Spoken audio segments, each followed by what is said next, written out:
नमस्कार, भारत टीवी में आप सभी का स्वागत है। मैं हूं कविता उपाध्याय।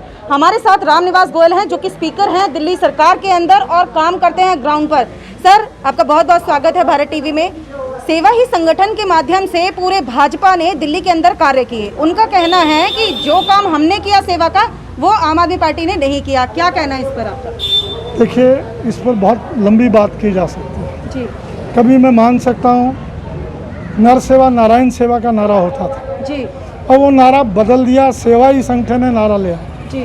संगठन अपनी जगह है, सेवा अपनी जगह। जो लोग समाज में इतने लोग सेवा करते हैं, हर मंदिर हर गुरुद्वारा जगह जगह लोगों ने भंडारे लगाए हैं। जी। वो किस संगठन से जुड़े हुए हैं? क्या वो बीजेपी के संगठन से जुड़े हुए हैं? क्या वो आरएसएस के संगठन से जुड़े हुए हैं? उनका अपना मोहल्ले की एक एनजीओ है, उनकी अपनी हैसियत से बाहर जाकर जी। अब इस कोरोना काल में जितने सिलेंडर लोगों ने व्यवस्था की है, जी। कंसंट्रेटर की व्यवस्था की है, क्या बीजेपी वालों ने की? अब जब कोरोना काल खत्म हो गया, मुंह धोने के लिए आ गए। जो गौतम गंभीर जी कहते हैं कि मतलब भाजपा का अगर जिक्र आता है तो गौतम गंभीर जी की तारीफ उनके मुंह से होती है कि उन्होंने बहुत अच्छा काम किया है ऑक्सीजन सिलेंडर और कंसंट्रेटर और वैक्सीन को लेकर के खास तौर पर। देखिए, ऐसा है, उन्होंने दवाइयों के लिए किया था और वो दवाइयों में पकड़े गए, कोर्ट में मुकदमा चल रहा है। जी। ऐसे गैर कानूनी काम सांसद करे जी, वो उचित नहीं। ठीक है, बस इतना ही बहुत है। राशन वितरण की अगर बात करते हैं तो आपने भोजन की व्यवस्था की, पके हुए भोजन की स्कूलों में, और कितना काम ये कब से चलेगा और कब तक चलने वाला है, और इस पर आप क्या कहना चाहते हैं? देखिए, हमने पिछला कोरोना काल लंबा चला था। जी।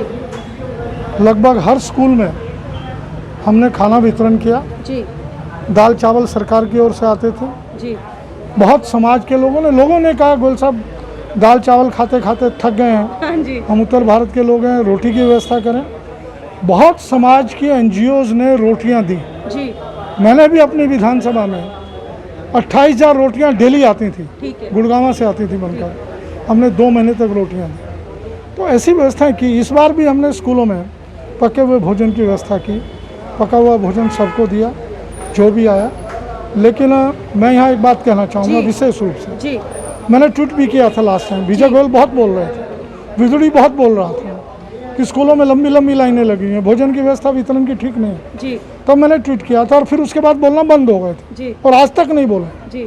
मैंने ट्वीट किया था कि आप 7 MP हैं, बामन स्कूल सेंट्रल स्कूल है दिल्ली में, विजय गोयल जी, आप इन 52 स्कूलों में भोजन की वितरण की व्यवस्था कर दें तो भीड़ कुछ कम हो जाएगी हमारे पास। ठीक है, आपकी भी ड्यूटी बनती है, आप भी जनता के नुमाइंदे हैं, जनता ने आपको चुन कर भेजा। बांटिए इन स्कूलों में गरीबों को भोजन, ठीक है, बनवाइए भोजन। मैंने उनको हिसाब बताया था कि इतना खर्चा आएगा, लेकिन उनके कानों पे जूं नहीं रंगी। हाँ, ये बोलना उन्होंने बंद कर दिया। जी। इस बार नहीं बोला। जी। यहाँ किसी भी सांसद को ये बात संज्ञान में नहीं आई। जी। कंसंट्रेटर बांट रहे हैं, ये बांट रहे हैं, दवाइयाँ बांट रहे हैं, वो कर रहे हैं, ये कर रहे हैं, वो कर रहे हैं। भोजन की व्यवस्था नहीं। भोजन सबसे ज़रूरी है इस पेट के लिए। जी। उन गरीबों का जिनका रोजगार छिन गया, उनको भोजन मिल जाए, जी। उसकी कोई व्यवस्था इन्होंने नहीं की। तो सेवा संगठन है कहाँ? ठीक है, सेवा संगठन अगर है तो जरा एक बार ईमानदारी से चले जाइए यूपी में। जी। जिनकी लाशें आपने बहा दी हैं, उनके परिवारों को ढूंढ लीजिए। जी। जिनकी डेथ हो गई है, जी। उनको ढूंढ लीजिए, उनको क्या देना है क्या नहीं देना। अब बहुत चिल्ला रहे हैं कि आप 50,000 रुपये दे रहे हैं। अरे भाई, 50 हम दे रहे हैं, 50,000 केंद्रीय सरकार दे देना, हम मना थोड़ी कर रहे हैं। जी। जी। दे, हम 2,500 रुपये महीना उस बच्चे को भी देंगे।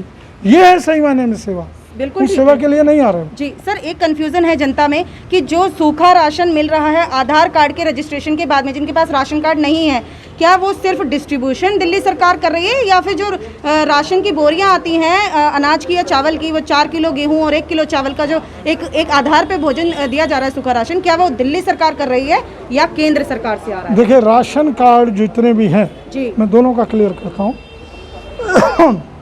दिल्ली में 72 लाख लोगों का कोटा है। ठीक है, 72 लाख लोगों का ration food corporation of India हमको देती है। ठीक है, ये आज से नहीं, ये जब से राशन की व्यवस्था हुई है, food corporation of India Delhi सरकार को देती है। हमें नहीं देती, पूरे हिंदुस्तान में वो देती है, हर स्टेट को मिलता है। हर स्टेट को मिलती ठीक है। है ये क्लियर हुआ जी। उसमें 2 रुपये किलो राशन वो देते हैं, 2 रुपये किलो हम दुकान पे दे देते हैं। चावल 3 रुपये किलो देते हैं। 3 रुपये किलो दुकान पे चला जाता है। वो पैसा जितना भी आता है वो सेंट्रल गवर्नमेंट को चला जाता है। ठीक है। लेकिन 3 रुपये किलो हम उस राशन के साथ दुकानदार को देते हैं, उसको वितरण का। ठीक है, मेरी बात को समझ वो गए। दिल्ली सरकार देती हाँ है। जी, ठीक है ट्रांसपोर्टेशन दिल्ली सरकार देती है। जी। ये तो हो गया राशन कार्ड का मामला। आधार कार्ड का मामला जिनके पास है,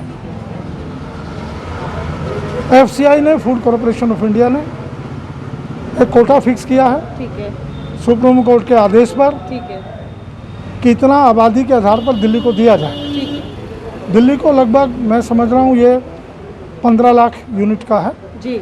और वो 15 लाख यूनिट का केंद्र सरकार से आ रहा है। ठीक है, हमने 20 लाख का डिक्लेयर किया, ठीक है, 5 लाख का हम बांटेंगे। ठीक है। Sir, one nation one ration card से आपत्ति क्या है? बीजेपी वाले कह रहे हैं कि आप इस तरह के अगर होम डिलीवरी राशन की कराएंगे तो उससे कहीं ना कहीं बीच में भ्रष्टाचार फैल जाएगा। भ्रष्टाचार तो अब फैला हुआ है। किसी आदमी से पूछ लीजिए, अगर दिल्ली में सबसे भ्रष्ट कोई है तो राशन वाले हैं। मिट्टी के तेल के डिपो वाले हैं। अब तो मिट्टी का तेल राशन में बंद हो गया। जी जी जी। मैंने अपनी विधानसभा में टेम्पू पकड़े हमारे विशाल शर्मा ने। अच्छा। 4-5 राशन वालों के टेम्पू पकड़े हैं, ऑन रिकॉर्ड है, फोटो है, FIR आई हुई है। ठीक है, 5 दुकानदारों के हमने टेम्पू लोडेड करते हुए उनकी दुकान के सामने से पकड़े हैं। राशन कहाँ जा रहा है? जी। अगर इनको बीजेपी वालों को देखना है तो आके देख लें, मैं वीडियो भेज देता हूं उनके पास। ठीक है। एक बात। दूसरी बात, वन नेशन जी। और वन राशन जी। कार्ड, हमें उससे कोई आपत्ति नहीं, ठीक है। लेकिन उसमें लूपहोल इतने हैं भ्रष्टाचार के, सिस्टम वही बना रहेगा। अच्छा।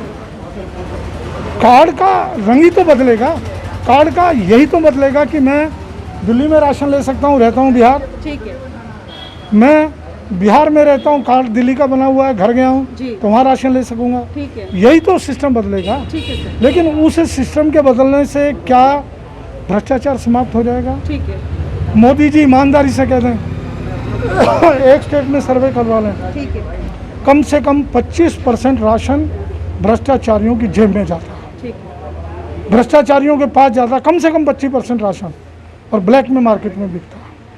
उस 25% राशन को ब्लैक में ना मिले, ठीक है, वो बोकस कार्ड पकड़ में आ जाएं, जो बोकस कार्ड चल रहे हैं वो लोग पकड़ में आ जाएं जिनकी डेथ हो चुकी है, अभी तक नाम राशन कार्ड पे चढ़े हुए हैं। ठीक है, उसका एक ही रास्ता है, डोर टू डोर राशन की डिलीवरी। ठीक है, उसमें भ्रष्टाचार कहाँ है?